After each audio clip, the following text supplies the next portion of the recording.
Hey, champagne poppers, welcome back to Champs Drink Champs podcast. I almost said mother effing podcast, but like I said, I'm working on those F bombs. Hey guys, don't mind how I look. My rosacea is rosacea-ing today. We're just rolling with it. Honestly, it's Sunday, and if you guys are judging us for how we look on our YouTube, probably shouldn't be here anyways. Yeah. This is I a just judgment-free zone. I take an everything shower on Sundays and then I just let my face like be free. I just put serum and moisturizer and it's like a free little lady on Sundays. Well, to be honest, from my view, because we have like a little light filter on our video, if you weren't aware, that's a little trick that you can do. And from my view, your face doesn't look red at all. It looks just like you don't have makeup on. So it Good. must just be like on your angle. Okay, good. So what have you been up to? I feel like since we got back from California, I haven't seen you or talked to you. I've been so busy this week. So we went to California last weekend. We got home on Monday, and this week has seriously flown by. I've been so busy just getting back into the routine of work and yoga, all the things. I've had such a busy weekend. This is actually the first time I'm like sitting down this weekend. I did my first moon circle of the year and it was so great. Awesome turnout. It was so fun. I did like a sound bath, which was so scary for me, but I played sound bowls, played my ocean drum, all the things. It was really fun. And then I went snowshoeing for the first time yesterday and it was so fun. I'm obsessed actually. I think it's really silly that you're doing that because it is so out of character for you. And every time you talk about it, I'm just like, this is so interesting that this like wild hair went up your ass to be like, I'm gonna snowshoe. But I Well, think it's cool. Like, there's nothing wrong with it. It's just so out of yeah. character. Well, my friend Heidi invited me. So I taught at Solitude this weekend. I taught yoga at Solitude this weekend. And there's like a women's event that it was like a night snowshoeing thing. And you'd like walk, like the path was lit in like candles and there was like a meditation after, like it was for the full moon. So my friend Heidi invited me and I was like, I don't know. And I was like, whatever, let's just try it.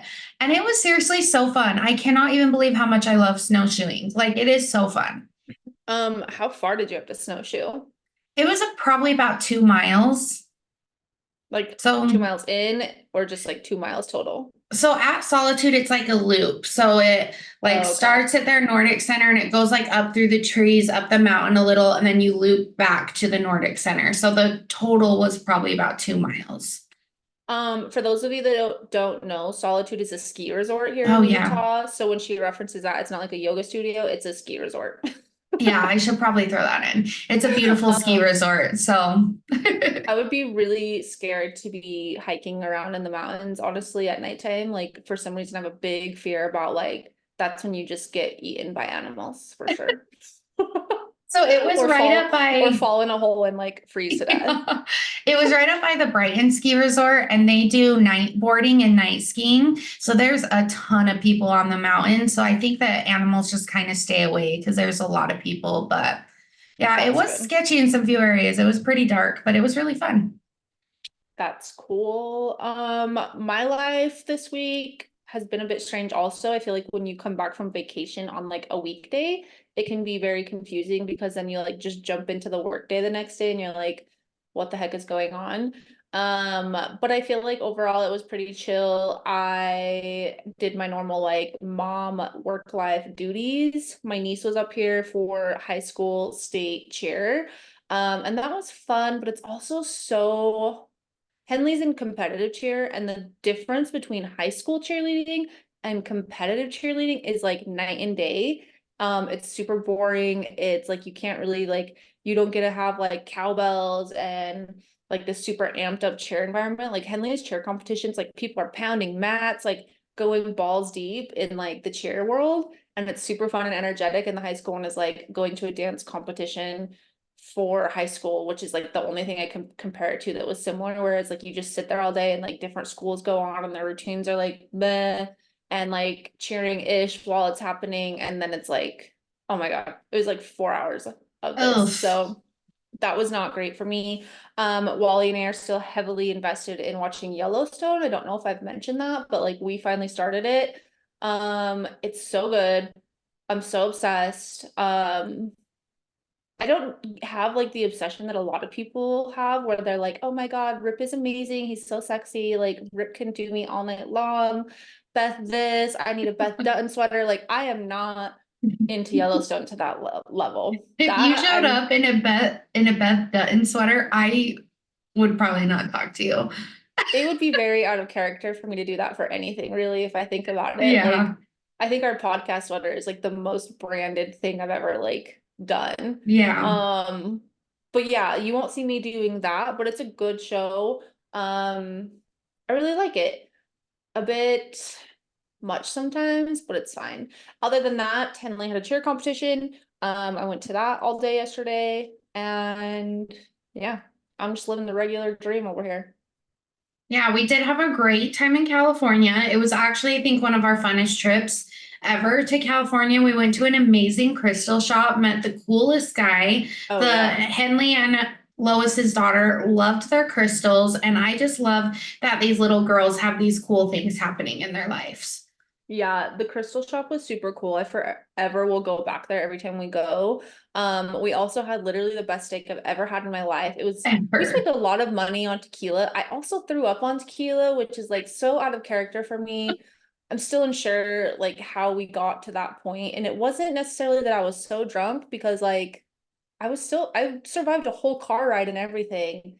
And somehow a little bit later, I just like couldn't handle it. I tossed my cookies into a bush. Lois's Lois's dog dog ate it. ate it a little bit later.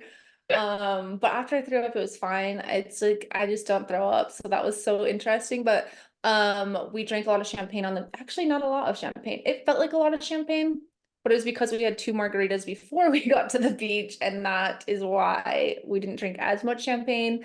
Taylor did a lovely champagne review for us that we still need to post on the podcast Instagram stories because it's just I'm true gold. so embarrassed about it. I went to post it like 3 times and I'm like, oh my God, Taylor, like, what is your issue? I almost posted it for you, but yeah, she's a real gem when she's been drinking on the beach and does a podcast champagne review. Which we thought about it and we're going to work on being better at doing our reviews. We kind of forget, honestly, to do our reviews, but we're gonna work on that. It's a Yeah, goal of yeah, mine and Taylor's. yeah, What was the other thing I was just gonna say?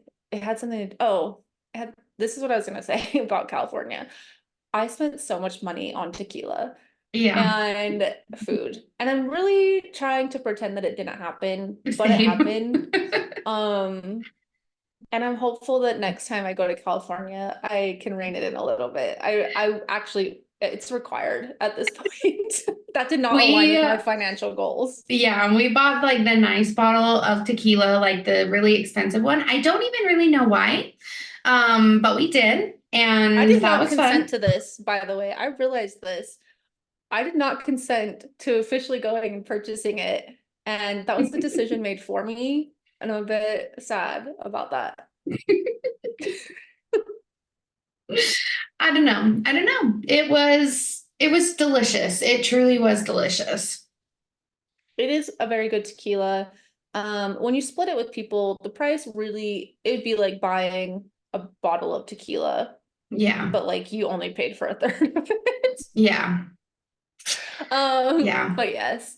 Anyways, that I feel like is all that we've really been up to. Oh, actually today I was doing a lot of rebranding, updating information for the podcast, and I stumbled upon another very exciting one-star review from a great listener who said that we are immature and irrelevant. So I just really don't understand where people are coming from when they feel the need to just be rude. Like, can we just be kind and maybe be like, wasn't my favorite podcast Hmm.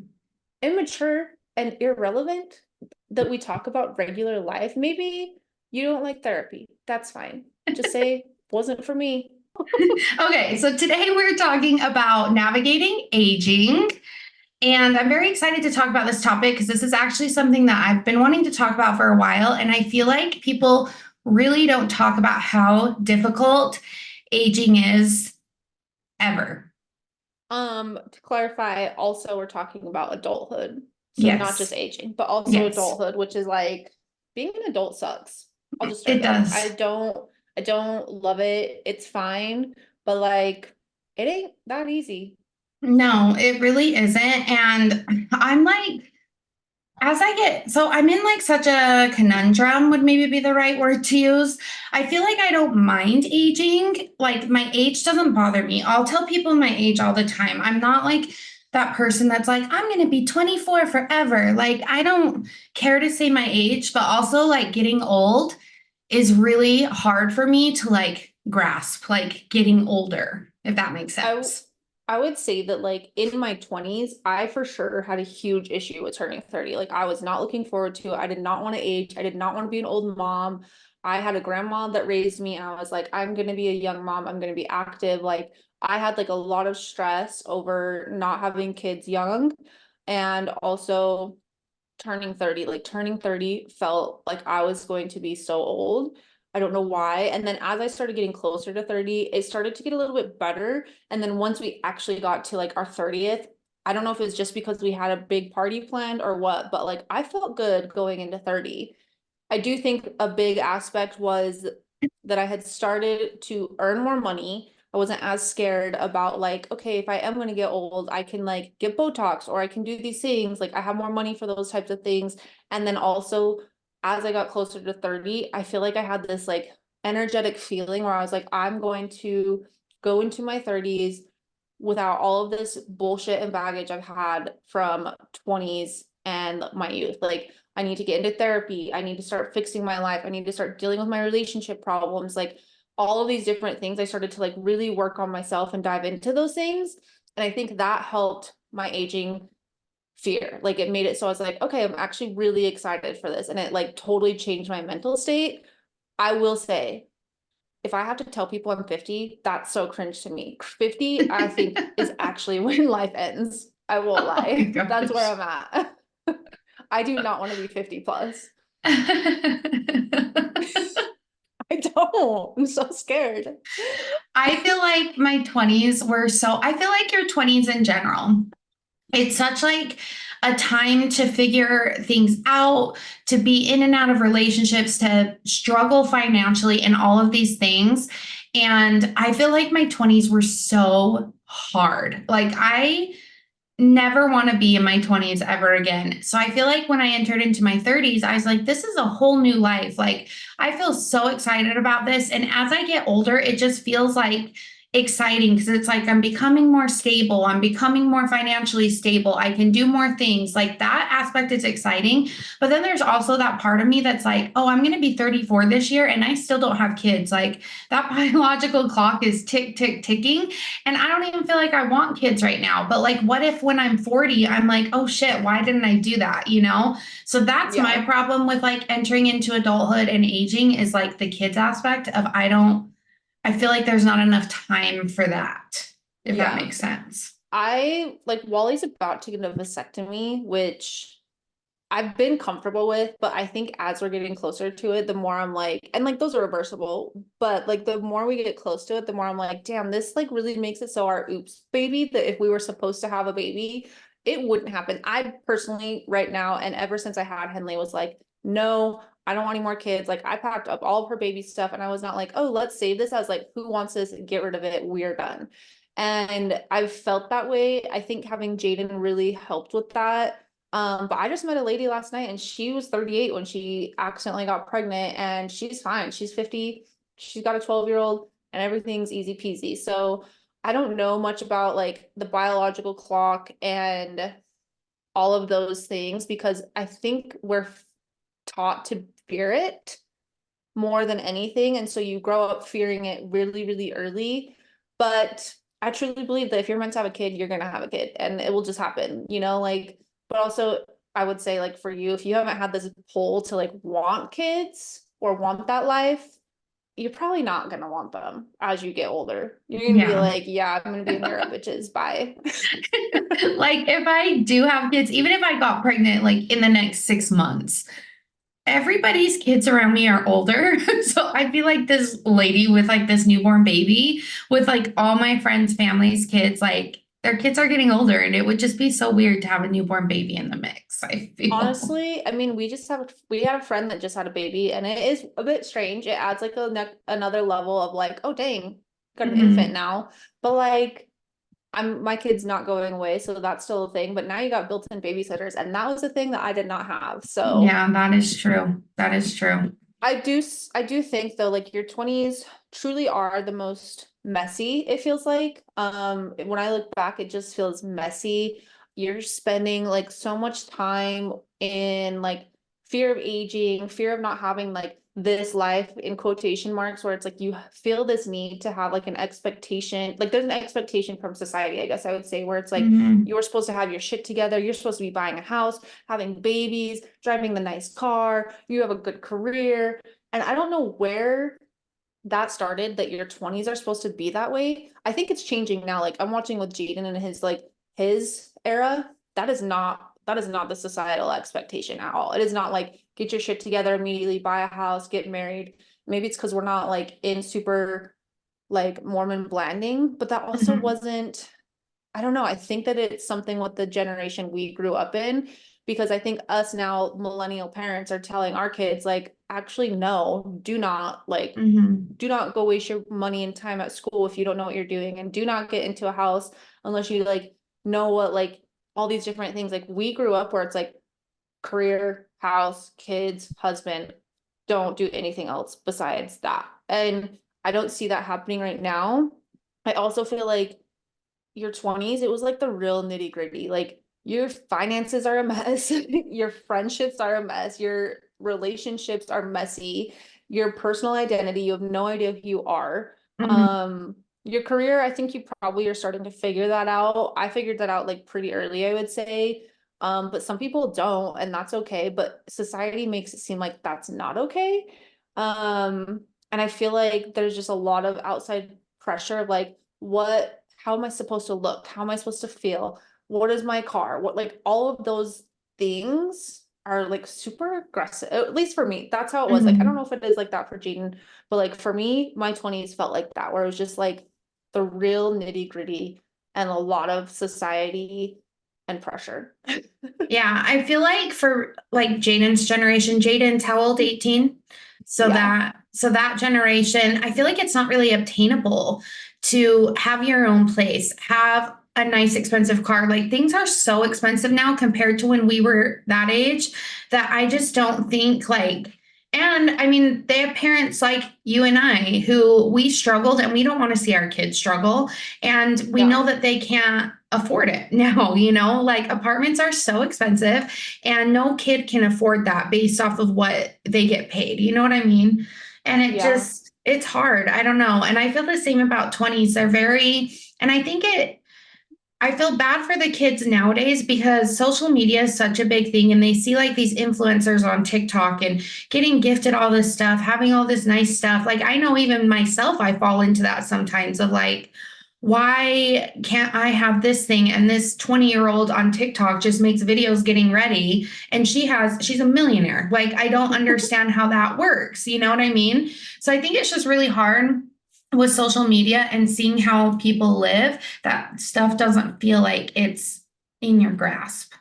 Yeah, for sure. I actually feel like I learned a lot of lessons in my 20s that helped me with like my adulthood and aging for sure. Like I think it's good for people to learn these lessons. It makes me wonder like how many people have learned them or are like not realizing that they're lessons and like using them as like a launching pad to improve their future. Like I think sometimes I see a lot of people around me where it's like lesson after lesson, but they're not learning. I think for Mhm. me, most lessons that come my way, I'm like, okay, I don't enjoy where I'm at. Like I've always been like a person that's very driven. Like if I don't enjoy my environment, it's up to me to fix it. Like I've always like I think growing up without my parents and like seeing them be drug addicts and living with my grandma and all of these different things and watching my siblings go down similar paths and like their lives being destroyed, like I was just kind of like, okay, if I don't want that life, I get to decide that. Like they made decisions to fall into those paths. It wasn't like you're just born and that's who you like, you're just in that world, like you made a decision that put you on that path. And I always grew up like, okay, this challenge could be here. How do I want my life to look? And I think that some people get these challenges and then they just keep staying in the cycle, which is part of adulthood, honestly. Like people go Mm-hmm. through these cycles in different levels. Like you go through it financially for sure. Like I would say financially is like a huge cycle that people can go through. I do it all the time where it's like I have a financial goal and I'm gonna do this. And then it's like next thing I know, I'm like right back on the same path, like right on that Mm-hmm. loop of like, fuck, I messed that up. I gotta focus on it again next year, like, Mm-hmm. but I don't know. I think that there's like so many lessons that came from it. And I feel like one of the biggest ones was like, there's no quick fix. There's no quick Mm-hmm. fix to get you out of the hardships that you're dealing with.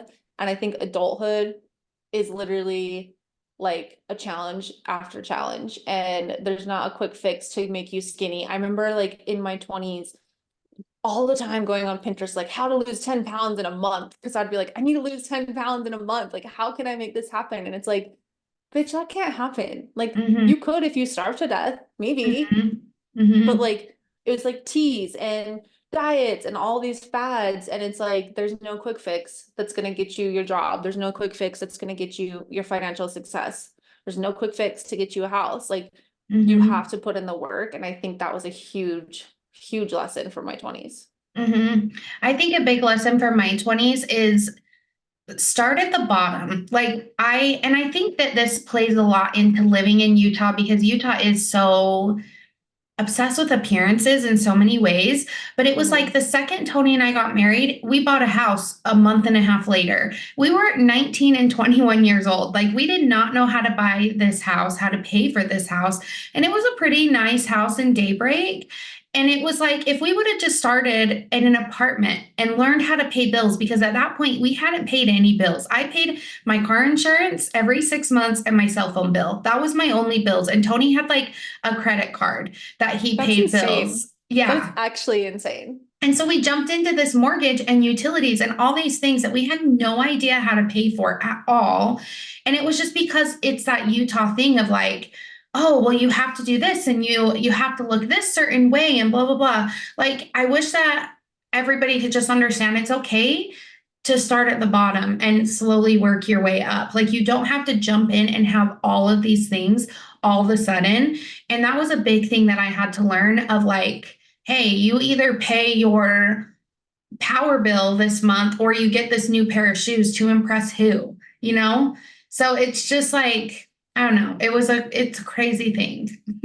Yeah, I feel like another thing that is part of like your 20s, but also just adulthood in general is like you have this feeling, this overall feeling that you're behind. Like you feel like you are missing out. You feel like you aren't living like this expectation, or you're not, I don't know, like you feel like you have to play catch up because you're seeing people post stuff online or you're seeing their life and you're like, damn, I should have this. Why don't I have this? I want this. Or like, I feel like insecure that like I live in an apartment and they live in a house, or my house is smaller and their house is bigger. Like the amount of times that like people have made comments to me about like, oh, well, you have like, I don't have a big nice house like you. And it's like why did that even come out of your mouth? Like why did you feel the Yeah. need to say that? Wasn't thinking it. Now I'm like, damn, you're apparently insecure about where you live when I don't give a Mm-hmm. fuck where you live. Like Mm-hmm. I like that's not my business. And I think Mm-hmm. that that's like a weird thing that like you feel like you're behind, you feel like you don't have enough, the grass is always greener on the other side and you're trying to keep up. And I really don't know if this is just a Utah thing or just in general, but I think in your 20s especially, you feel like you're supposed to have it all and do it all and be all of it. I kind of feel that way a little bit in my 30s sometimes, but not near as much as I did in my 20s. Like in my 20s, Mm-hmm. it was like, what the heck? Why aren't we going on these vacations? Why don't we have all these things? And it was like, well, you're hanging out with people that are 45 because your son is that age and their kids are the same age. Like you're not even close to their age and you think that you should Mm-hmm. have all these things. Like, no, that's not how it works. Mm-hmm. But I don't know. Like, I think that the biggest thing that I would say, and this is like totally shifting from my rant, but like the biggest thing I feel like I would say is like in adulthood, I think I've really had to learn like who I am and who I want to be and like what kind of environment I want to be in. Like, I think that's like the biggest thing that is constantly like a question in my mind is like, if I'm not enjoying the people I'm with, like what am I gonna do about it? Or like who Mm-hmm. are you? Like who do you want to be at the end of the day? What legacy do you want to leave behind for yourself and your kids? Like what kind of life do you want when you wake up every day? And that to me is like a question that's like on repeat all the time. I totally agree with that. And I think like we harp on self-development all the time, but these are the types of things that you do with self-development is you figure out the things that you are actually wanting for yourself. You figure out who you actually are, what your personal values are, what your family values are, what goals you have throughout life. Like there's so many things if you just focus on these questions, asking yourself these questions. If you just focus on that, it really does help you as you go through the path of life. It's so true. I was just saying to Taylor, like before we got on, about like I have a really hard time being around people that are authentic. Like it's been that way for like my entire life. I have the hardest time investing my time, energy, anything, or talking to like giving someone the time of day when I can tell that they're not authentically themselves or they're not genuine and they're not just like showing up with who they are. Like I can read it immediately. Like that's one of my like skills is I can see immediately like you are not being yourself at all. And I don't trust it. I don't like to be around it. But trust is a core value of mine. Like if I can't trust you and you're not authentic, like I don't like it. I don't want to be in those spaces. And I think that until you really learn who you are and what kind of life you want and like all of those different things, you are just showing up in spaces like this all the time. And there's plenty of people that that's like the space for you, but it's not the space like to be in my circle or to be like around me. Like there are other people that are okay with that or they don't see it, or maybe they're in the same situation. I'm here on like a path of like, I just want to be with like genuine people that I can trust. And I don't know. I don't know when I learned that officially. I feel like it's always been something I've focused on, but in my 20s, it was really hard. Like friendships were super weird. You have this weird feeling of like, you have to talk to everyone. And just because they're your friend, like you have to go to all their parties and you can't say no and you can't have boundaries. And it's such a struggle. And then you're like, at the end of the day, like people are talking shit about you or you're going to spaces where you feel uncomfortable and like you're just like, what the hell is going on? And I feel like now in my like 30s, I don't have the need to do that at all. Like I have to take some time right now and like think like, do I want to go to this thing? Do I want to be around these people? Why don't I want to be around these people? XYZ. But like in my 20s, I never thought about it. I'd be like, oh shit, so and so's having a party. I guess we're going. And my weekends would just be filled with like going to things I didn't want to do. I struggle with this. I'll be completely honest. I am getting better, but it is definitely like something that I have to work on all the time because I feel like I'm being rude if I say no. I have a really hard time saying no. I have a problem overcommitting myself for sure. And so this is something that I am working on because it does like, and then I kind of get bitter towards the person or the situation of like, oh, they're not authentic. I don't trust them. I don't enjoy being around them. Like they're energy vampires. They suck all my energy. And then I'm just like pissed that I'm even in the situation when it's like, if you would have just said no, like you wanted to in the first place, you wouldn't be here. So this is definitely something that I do struggle with and that I do consciously have to work on all of the time. I would say too, like you struggle with this a lot, what I'm about to say. And I learned a lot about this from Rachel Hollis, like to stop apologizing. Um, for sure. Like Taylor also really over justifies like why she can't go to something. Like sometimes she'll Yeah. text me and like it's like a fucking novel of her just saying like she can't make it for something. And I'm like, I didn't need all of these deep, like I'm not judging you, but like she has this like really deep fear about like I need to explain explicitly like why I can't make it to something or why like what I have going on. And like I don't ever like say anything about it because it's like I know that that's like where she's coming from. But for me, like Rachel Hollis reading that Girl Stop Apologizing book was like life changing to me. Like reading it, I was like, yeah. And so I like mentally made a note, like I don't need to explain why I'm not coming to something. Like I can just be like, oh, sorry, we're not going to make it. Thanks for the invite. Or, hey, I know I said I was going to make it. This came up. So sorry. Point blank. Like anyone that like genuinely values you is not going to be upset. Like, yes, their feelings might be sad that you're not there because they want to spend time with you. If you're flaking all the time, then it might start to be like, okay, actually maybe this bitch doesn't want to hang out with me. And like I need to reevaluate this relationship, but like anyone that genuinely cares about you, they're gonna get it. Like life is hard. We all have so many commitments going on. People have kids, they have family, like all these different things, and things pop up. Like, yes, maybe 3 weeks ago, I said I was coming to this and I really wanted to, but guess what? Maybe this week really fucking sucked and I just don't have it in me. And there's nothing wrong with being like, honestly, I just can't do this week. There's nothing wrong with it.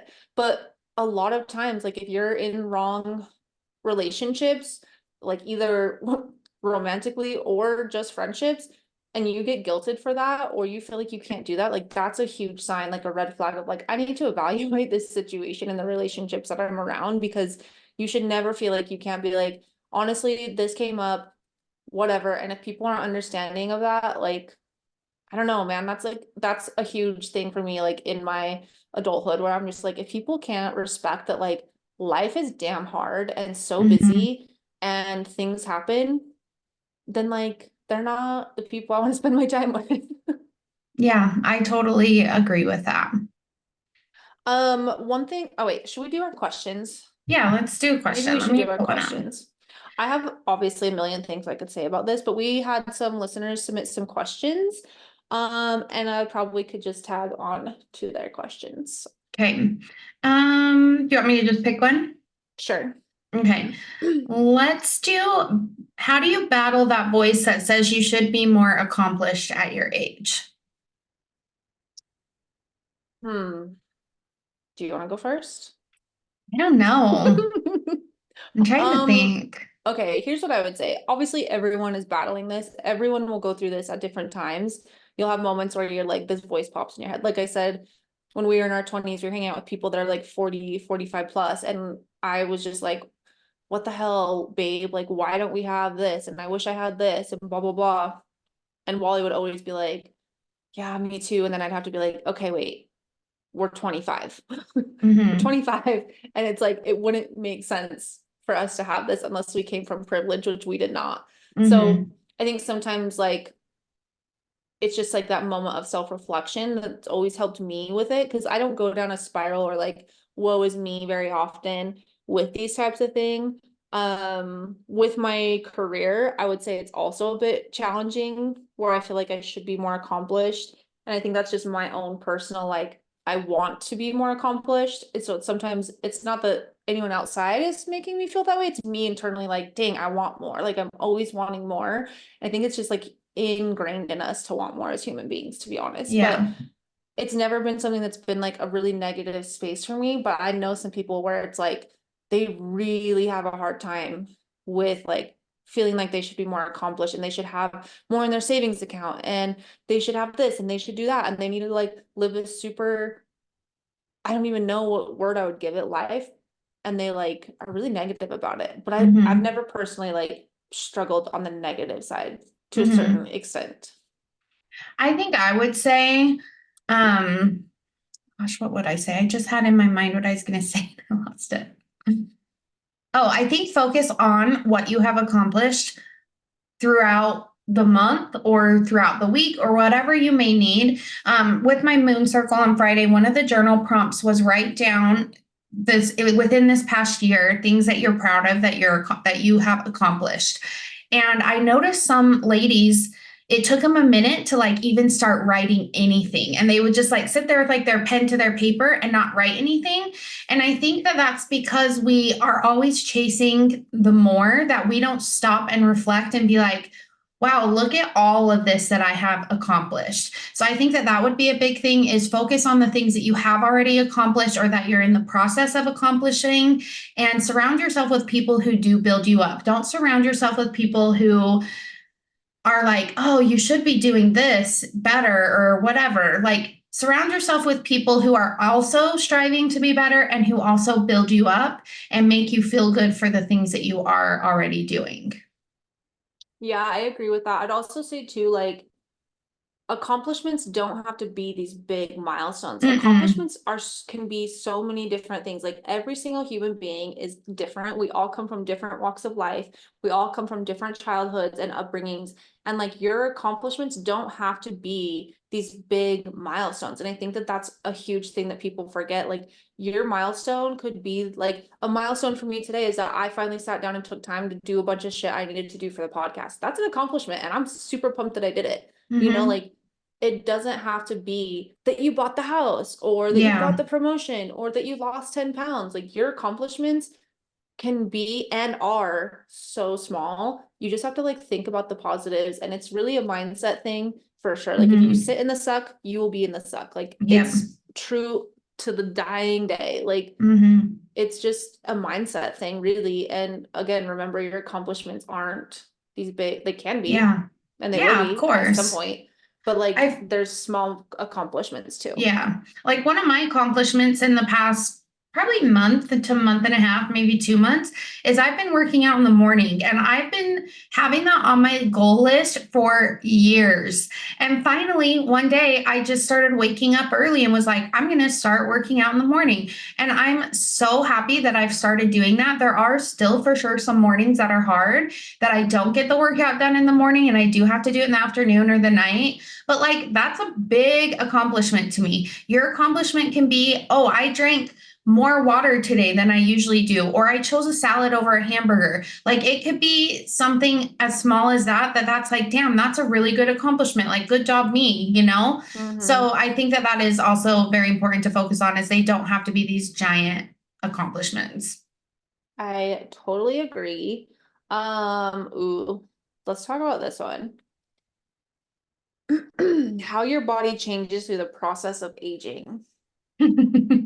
I hate this so much. I hate getting old and wrinkled. I mean, I've talked about it all the time. I always point out when I need Botox, the wrinkles on my ears are stressing me out. Like neck wrinkles bother me, chest wrinkles bother me. Wrinkles in and of themselves bother me. Oh my They God. bother me on myself and other people. But I will say, I learned really quickly with your body and aging, honestly, at an unfair age. I think because I'm like my bone structure and my height and all of it, like I don't know if it's also that I've just always been super mature, but I got woman hips, is what my sister called them, when I was like literally 18, 19. And I was like normally wearing a size 3 pants. And I ordered another pair of pants. I always had to buy them online from Aloy.com back in the day because, Oh my first of God, all, I they have good forgot about shit. that. But back in the day, stores didn't have long size pants. And like we grew up when flares and boot cut were like actually for sure a thing again. Hmm. And not trying to take it away from the 70s. I know you guys brought the flares. It's fine. Um, but I grew up wearing like boot cut and flare and like high heels and wedges, and like your pants needed to cover your shoes. I had to buy Hmm. all my shit online because no stores sold long inseams, and it drove me freaking crazy. But I would always get like the same size, the same inseam. It was like that from like 12 on. And one day I had ordered like a whole bunch of new cute pants and I was so excited, and I go to put them on and they would not come up over my hips. And I was like, what the hell? Like, how did I gain so much weight? Like, I don't feel like I've gained any weight. I felt, and I was really fucking skinny back then. I wish I appreciated it now Same. because Yeah. I I just gained 5 pounds recently, and I was like, what the hell? Like, how does this happen so fast? But I was trying to put these pants on, and my sister looks at me and she's like, oh, you got your woman hips. And I was like, what the fuck are woman hips? Like, can I get rid of them? I was like, did I do something? Like, I really was so naive. I had no idea. And she's just like, it's just part of like maturity, and like your body's getting ready for like being able to have babies. And I was like, first of all, I'm not ready to have babies, so don't give me my woman hips. But like I genuinely had to jump from a size 3 pants to literally a size 6 to 8 because I couldn't get anything up over my hips. And like still to this day, I think about that all the time of like, that was one of the most crushing moments of my life. Like I remember just being like, oh my God, like now I'm in this pant size, and I immediately felt bigger. I felt like this giant person. And I feel like from there I had to like really calm myself down of like, this doesn't make you old. This is just part of growing up. And like, you're Hmm. still cute. Still to this Hmm. day, fucking hate my hips. Will hate them for the rest of time. Like I look like a fucking pear and I don't love it. But I think that this is like aging for sure. Like your body does shit, and oh my God, let's talk about being pregnant because that changes your body too, and that's not great, and why I never want to have a fucking baby again. But like your body does these things and you have zero control over it, and I hate every ounce of it. It's so true. The same thing kind of happened to me, but I was definitely older. I was about 20. It was right before my affair because it played a lot into it. I was probably like 22, 23-ish, it literally felt like overnight. I had Yeah. this giant butt, I had these huge hips and giant boobs. And it's like, where did these come from? Because my whole life, up until like 20 years old, I was in a size 0. And then 21, I went up to like a size 3. And then all of a sudden it was a size 5. And then all of a sudden it was a size 10. And I'm like, where did this even happen? Like, I don't understand where this even happened. And it really, I think I talked about it in my body dysmorphia episode. It really, really messes with you. And it really makes you look at yourself so differently and hate yourself. And it is a normal part of aging to have your body go through these changes. But damn, it is so freaking hard. I totally agree. One thing I would say with it too is like it's what I've learned is obviously it's just going to happen. Um, Mhm. you can't do anything about it. It's going to happen. So what can you do now? And I think as I got closer to 30, that's when I really started to pay more attention to it. It started shifting from like, I want to be skinny and I need to lose 10 pounds in a month because I feel like I need to be the skinniest I've ever felt, blah, blah, blah. And like as I got closer to 30, I started to think like, okay, if I want to live a long life, I need to be healthier. I need to stop drinking shit alcohol. I need to drink more water. I need to have a better fitness routine that's not like I'm really, really strict and hard on myself and like suffering in the gym because I ate a piece of cake. Like my mentality had to shift to like I want longevity and health and wealth, and what wellness can I do, what skincare can I do. Like no one talked about skincare to me, like Mm-mm. literally I remember when we recorded our first episode with our old podcast host and you guys were talking about it and she was talking about like skincare routine and I was like I don't have one. I didn't even Mhm. own face moisturizer. Like literally I did not. If I got them in my like beauty boxes, I gave it away because I was like, I don't need this.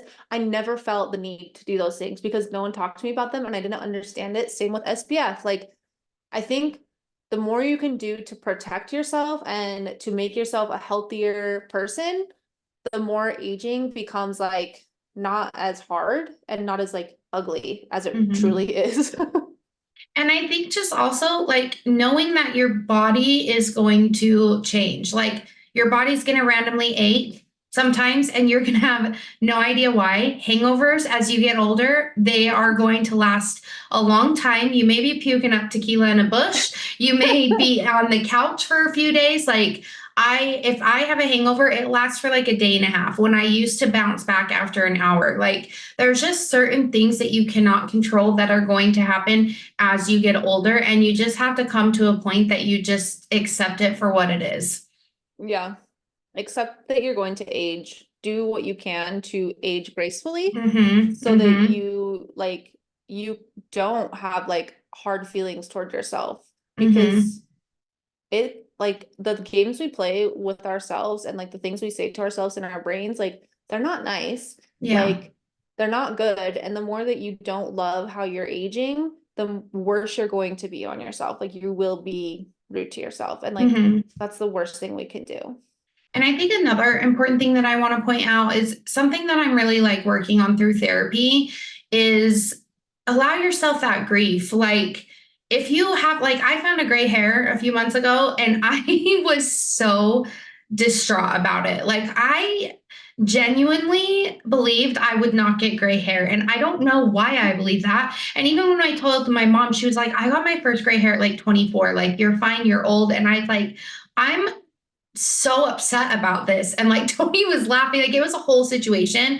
And it was like, you have to allow yourself that time to, if you need to be sad about it, you're okay to be sad about the aging process. Like, I actually, in my therapy appointment last week, we were kind of talking about it because some like inner child stuff came up during my EMDR and just like how fast life goes. And I just like had to take a second and just like be sad about it of like, dang, like aging just sucks. Like it just sucks. So I just want to point that out that like if you need to grieve about your gray hair or about your body changing, I think that that's perfectly healthy and okay. I think one thing I would say too is like do your own research. Like everyone's posting online, like, this is the best skincare and this is the best this, and you need to buy this. Like everyone, we are consumers. Americans are consumers. All we want to do is Mm-hmm. consume, consume, consume, have. Mm-hmm. And everyone, every Instagram influencer is like, this is the foundation you need, and this is the greens that you need to be taking every day, and you need to be drinking these electrolytes, and you need this protein, and you need to eat like this. Like everyone is saying what you should be doing. You need to put castor oil on your face, which I am doing that. Don't feel like I noticed any difference, but like we're giving it a go. It's a Um, moisturizing as shit, man. Dude, I wake up feeling like I need moisturizer, and that to me feels like Really? wrong. Yeah.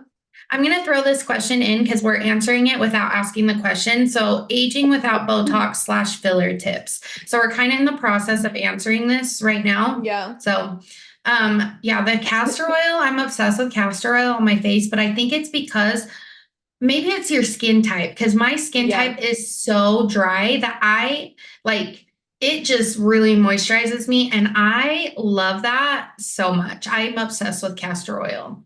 Yeah. So I have done some research. I'm not against it at all. Wally is using it as well. And because he started like, I don't know, how old is he? 37? Yeah. Yes, 37. Mhm. He this last like couple months started to get like really dry and flaky skin out of nowhere. And he was like, what the heck's going on? He's always like never used chapstick, never uses lotion. He is like literally the most like rugged, crunchy person of all time. And he suddenly was like getting really like dry, itchy, and red skin. And he was like, what is going on? And I was like, you need to freaking moisturize your face. Like, you act like I'm crazy, but like your good looks won't last forever, bruh. That's why you need Botox, because your wrinkles are getting really crazy and now you're getting dry and flaky.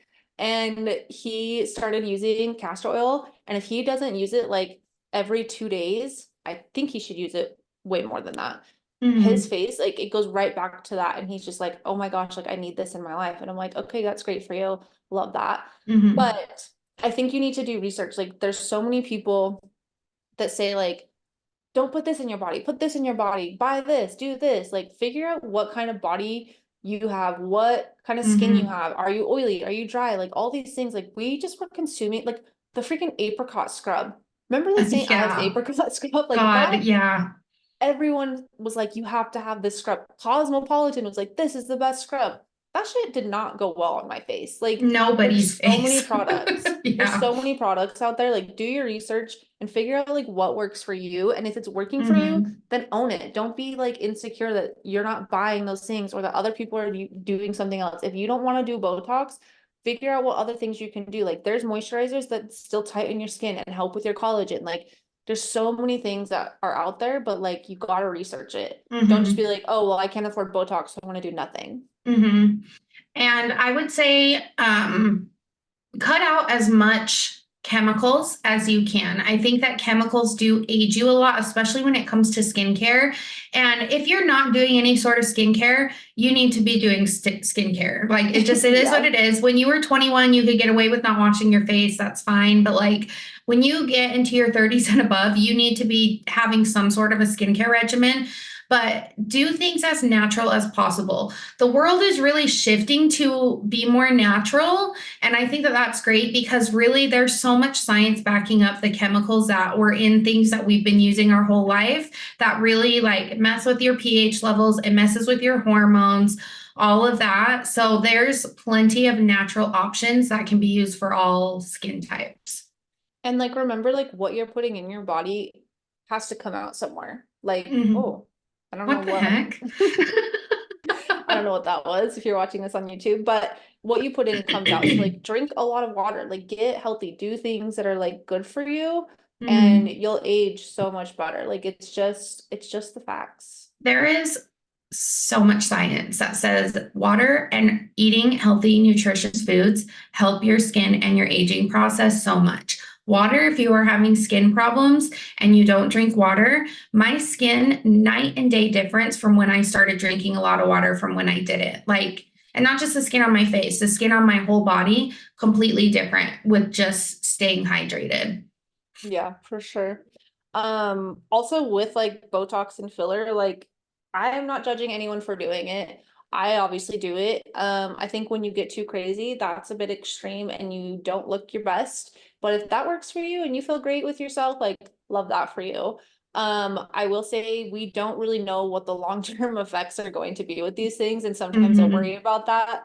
Um, but honestly, so many people are doing it, at least we'll all look fucked up.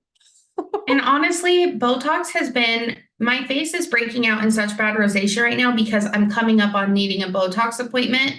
For whatever reason, the botulism in Botox really helps my skin. So I will literally never stop getting Botox because it helps this like painful red scaly skin so much. So I'm a Botox hoe for life. I don't even care about the wrinkle aspect.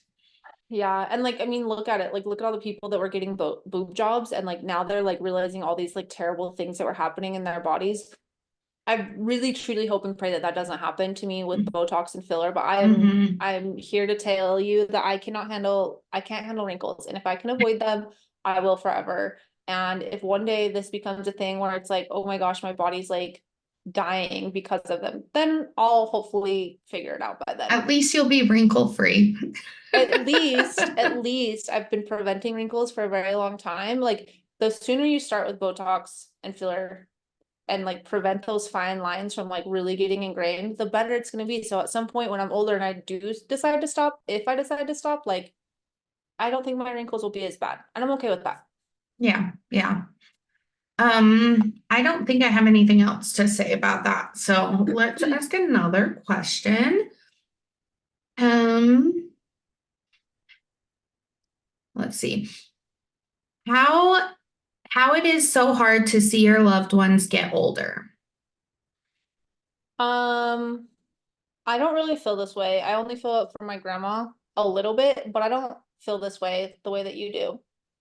Yeah, I deeply feel this. I have a very hard time seeing people get older. I I don't know what it is. Like, even the fact of like seeing Henley and like my nieces and nephews, seeing them get older so fast, that's really hard for me. And seeing like my mom age is really hard for me. Seeing Tony's parents age is so hard for me. Sometimes seeing myself look different in the mirror, look older, is very hard for me. So there's just like kind of what I was saying earlier of like, grieving that time, but also being present and appreciating the moments that you do have. I think that, I mean, maybe I'm alone in this and feeling this way, but I think it's very, very hard to see people age and get older. And like, especially where you don't see them for like a month and then you see them and all of a sudden they look older. It's like, what the hell is going on? Like, I don't know. It's weird to me. It's hard. And I think that there's just like what I learned in therapy is you just kind of have to accept that that's how life is and be present in the moments that you have with people and just know that people are going to get older and die. For me, I think sometimes it's hard when I like look at Henley and I'm like, oh my God, she was so cute and small, and I'm so sad that she's like not this age anymore. But then like it's like a brief like 15-second feeling, and then I'm like, but I would never take back what I have right now. Like I would never take back her growth and these things. Same with like my relationship with Wally, like seeing him get older or me get older, I'm kind of like, damn, I'm so glad we're actually not back to who we were. Like I always have been able to see things as like a new chapter, a new like version of people. The only time it's hard for me seeing people age is when like their health is really bad. So like my grandma right now, if she was healthy, I wouldn't give a fuck that she's almost 90. I think she's almost 90. I wouldn't care. I'd be like, that's great for you. Seeing her health be really bad and like really traumatic things happening to her, that's when it like is really sad. And that at that point, I'm like, yeah, God, please like help a woman out and like send her up above. She doesn't want this, but it doesn't I don't have the grief for it the way that I think some people do. To me, it's more of just like this is a new era, a new chapter, and like there's different versions of people in them, and I enjoy that. Like I see people that get older and they like start to actually have more tender feelings towards their kids or towards their parents, and they don't have like the resentment that they used to have. So for me, I've always enjoyed watching like adults get older because I start to see them learn and grow a little bit more than they were in the past. Like life got a little easier for them. I think they were able to focus on the good rather than like the chaos that they were growing up in. And I don't know, aging to me, I mostly just focus on my own aging and I don't really like it.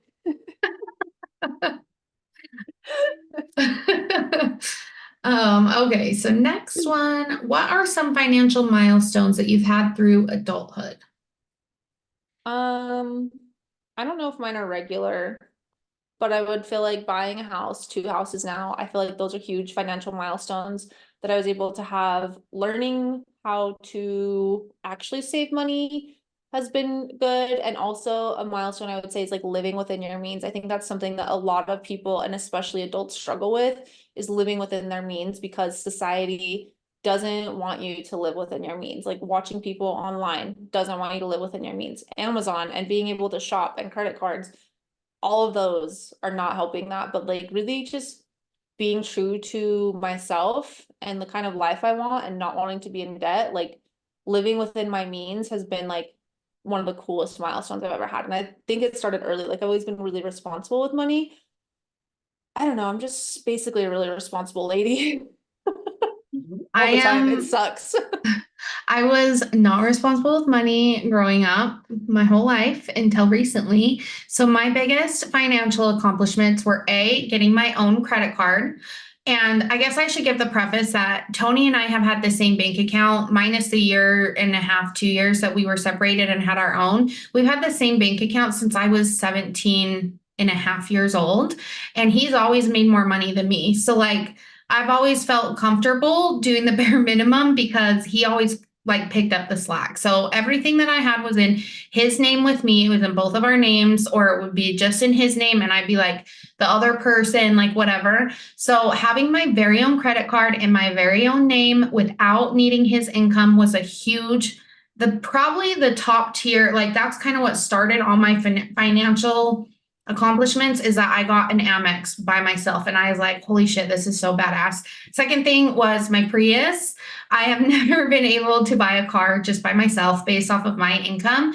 And that was really, really, really exciting to me to buy the car with my name and just have Tony's name on it because obviously we're married, but not needing his income to purchase. To me, what I would also say, like financial milestones are also learning more about finances. Like I think sometimes, like we've been saying, like there's like this expectation that you have to have these big financial milestones, like just learning more about how you spend and your habits and like what kind of financial life you want for your future. Like those are huge milestones to me because you're taking a moment to like look at what you want out of life and to educate yourself, like learn. Like there's still so much that I don't understand about finances because no one talked about this. I didn't have parents that were having these conversations with me. I don't know how to freaking invest in all of those types of things, but I do have the internet and there's so many resources and I'm going to learn so that I can help my kids and I can help myself. And I don't know, I think those are huge milestones, just like taking finances seriously because Mhm. we're not taught them in Yeah. school. You have to learn them by your parents and yourself. So like I don't know. I think those are huge milestones. And I think of like progress for us anyways, like to me, society is progressing by like just trying to teach people more about it because that was not a thing. Yeah. And I think also having a savings account, I don't, I know a lot of people don't have a savings account or they'll put money in savings and just be like, oh, I'll just move it over from savings, like no big deal. Or they'll put all of their money in savings and just move over what they need. And that just seems so silly to me. But having a savings account that you don't take money out of unless it is actually an emergency, I think is a huge financial milestone because everybody should be having a savings account that they don't move money in and out of. Here's what I want to say.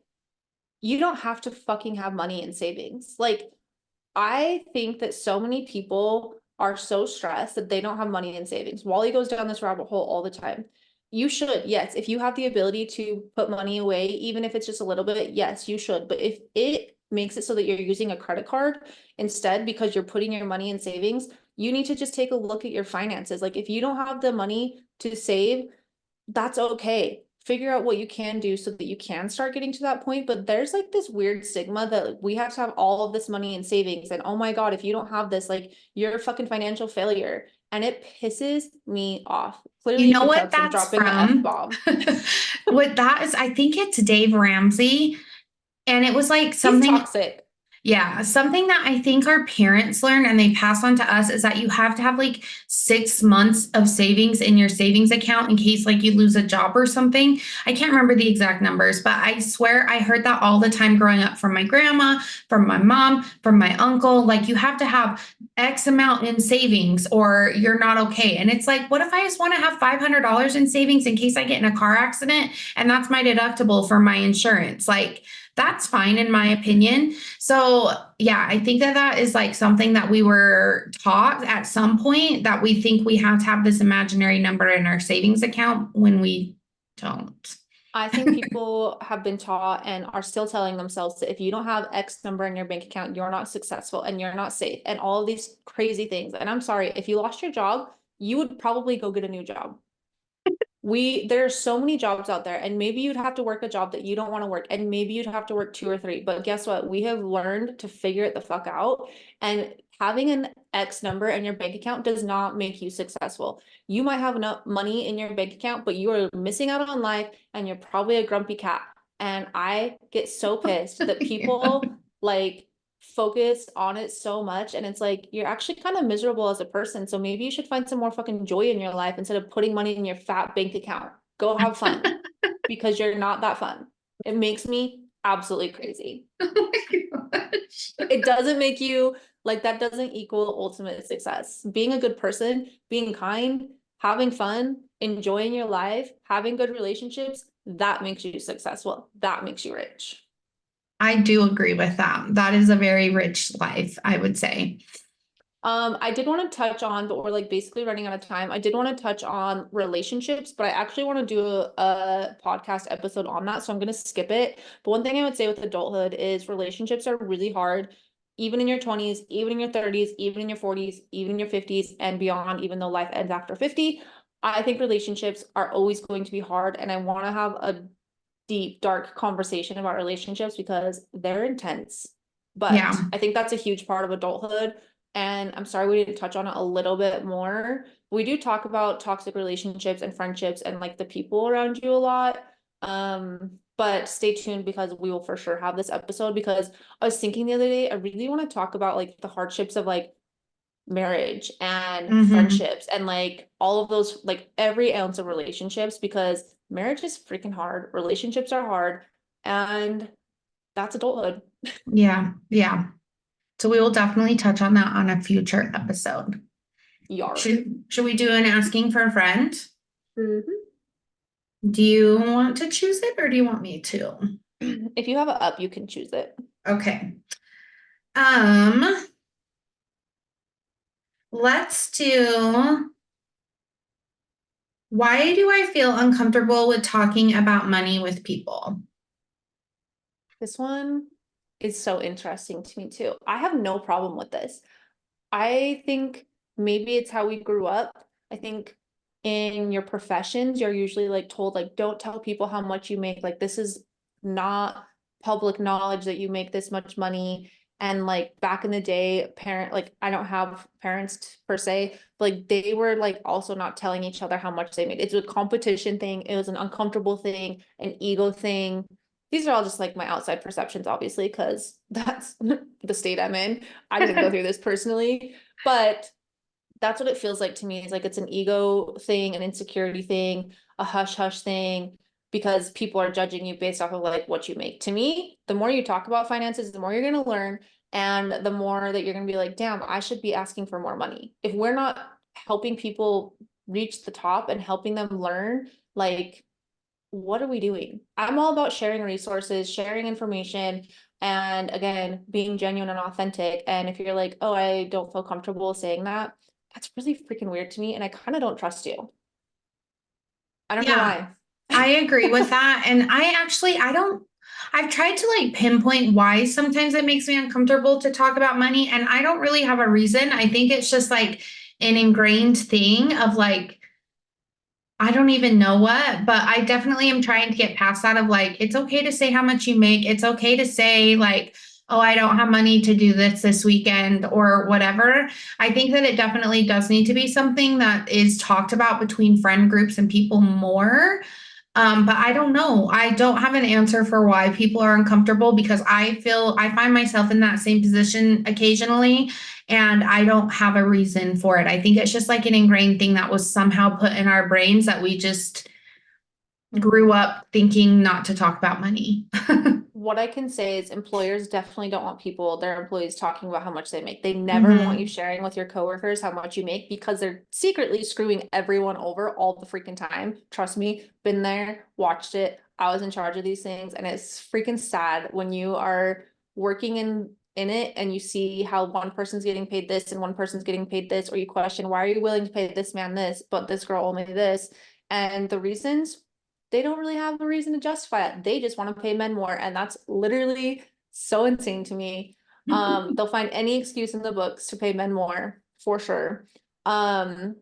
And also, like, if you're not talking about it at work, then you have no way of going to them and asking for more money because you think that you think you got a fair deal. So at work, they definitely don't want you to talk about it. I truly think it was like how people were growing up. They were told not to talk about it. And then I think it quickly became also that like they were feeling insecure that they make less than somebody or that they don't have as much as somebody or that to say you don't have money or that you're focusing on your financial goals this year is like uncomfortable. Like I saw a thing on social media the other day, like saying that doesn't align with my financial goals right now. It's like a reason to say no.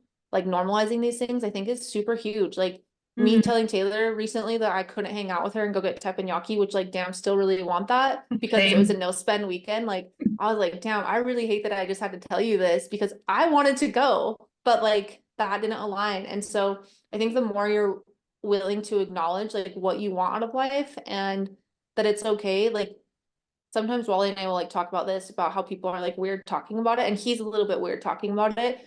Me, I've never really cared for some reason. Like I'm not, I guess maybe it's, I don't get embarrassed really easy. And I know that like, I don't know, I know who I am and I know my worth, and I'm not like upset that someone's making more money than me. I'm more like, damn, what am I gonna do to start making that much money? Like, I see it more of like ooh, I want to make this much money rather than they're judging me because I don't make as much money. And if you're judging people for not making as much money as you're just an asshole. You should stop Yeah. doing it And I because think it's everyone has different lives. Yeah. And I think that if you don't talk about these things, you don't know. Like, here's an example. I told Shelby how much I was making per yoga class that I teach, and she was shocked and she was like, "You should be making more money." And I was like, "Really? Like, I think that that's normal." She's like, "Bitch, no, like, that is not normal." And so I was very uncomfortable. I went to the studio owner and I was like, "Listen, my classes, I have a pretty big following. My classes are always full, and I feel like I'm getting the bare minimum." And she gave me a raise. And that would have never happened if I didn't like express what I was making and have somebody be like, yo, like that's not okay. So if you're not normalizing these conversations, you won't ever know. And you may be getting the bare minimum. And then when you just bring it to someone's attention, she was like, oh, you know what? You're right. Like, yeah, you do deserve a raise. Like, let me give that to you. And it was no problem. So, yeah, you just, if you talk about it more, you know better. I think what I would say for people struggling with this is like start slowly. Start talking about it to your close friends or your family, your parents, like your sister. Start being more open with it. It's going to feel uncomfortable at the beginning. It's going to Mm-hmm. feel like, ooh, but the more you start doing it, the more comfortable you're going to get with it. And like the amount of times I've like talked with my friends about it or told them my number of how much I make or whatever, like some people judge it and they're like, what the fuck, you make that much money? And some people are like, damn, that's so cool. And some people are like, okay, you should be making more. And those are the types of conversations that you need to be having. Like there's plenty of times where I'm like, hell yeah, you should go ask for that raise. If someone wasn't doing that, they're not going to have the confidence. And if you're not talking about it, you're going to just be like led blindly. And it's Mm-hmm. just, I don't know, start talking to people about it. Start small. Like Yeah. do it in a text if you have to. If you can't say it out loud, like do it in a text, like anything, Mm-hmm. just start having the conversation. Yeah, yeah, I agree. Well, guys, I think that that's our episode. So thank you so much for tuning in. We appreciate you guys being here. Please go leave us reviews so that we don't see Larissa's review. Okay. A written review. You have to A write something. written review. Be Yes. like, love it, great topics, whatever. It could be so basic, but like, please write something because otherwise the first ones you see are from Larissa and she's mean. And also Starlyn, which I've said about her before, she's also mean. And it'd be really great if you wrote a review. Yes, we get a lot of people that tell us that they really enjoy our topics and enjoy the podcast. And please, I love that you tell us, but please also write down a review. So, and share with a friend if this resonated with you and you have a friend you'd like to share it to. Make sure that you're following us on social media, and we will talk to you guys next week. Bye. I was waiting for you to say it.